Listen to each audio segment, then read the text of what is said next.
Hello guys, welcome back to my channel.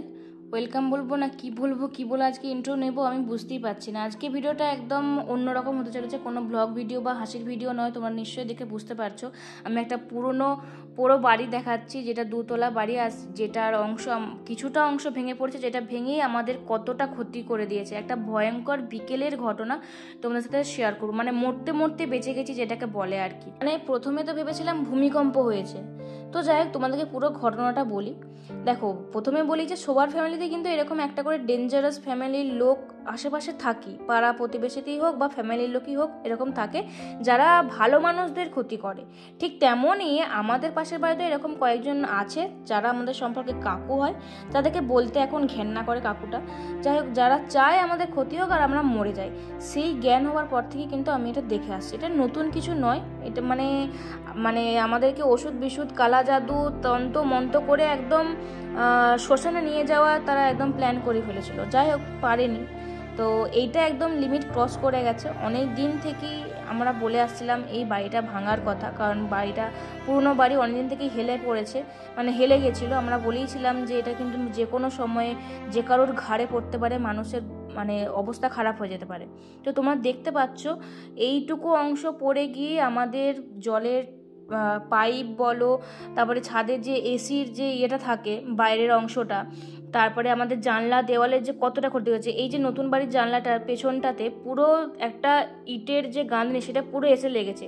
এখানেতে রডটা ছিল তাই, এই জানলার যে রডগুলো ছিল তাই কাঁচটা ভাঙতে পারেনি।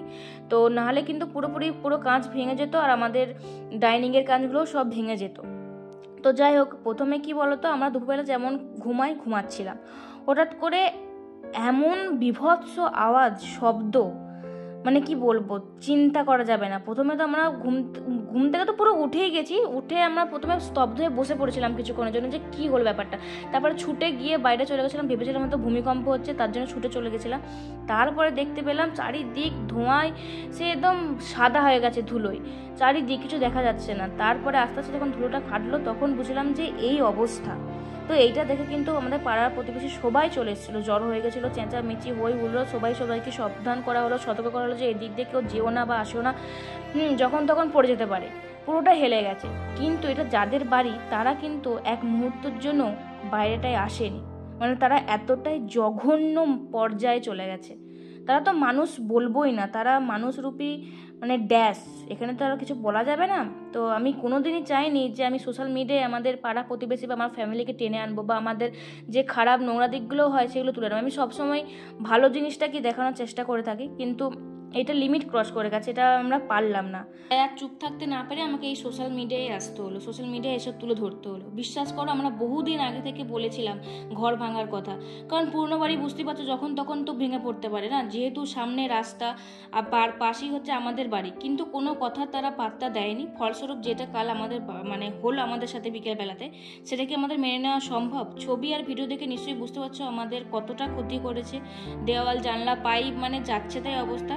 তাও পুরনো বাড়িটার কিছুটা অংশ ভেঙে পড়েছে, এখন পুরোটাই বাকি। তাহলে ভাবো, পুরোটা যদি একবার ভেঙে পড়ে কতটা ক্ষতি হতে পারে।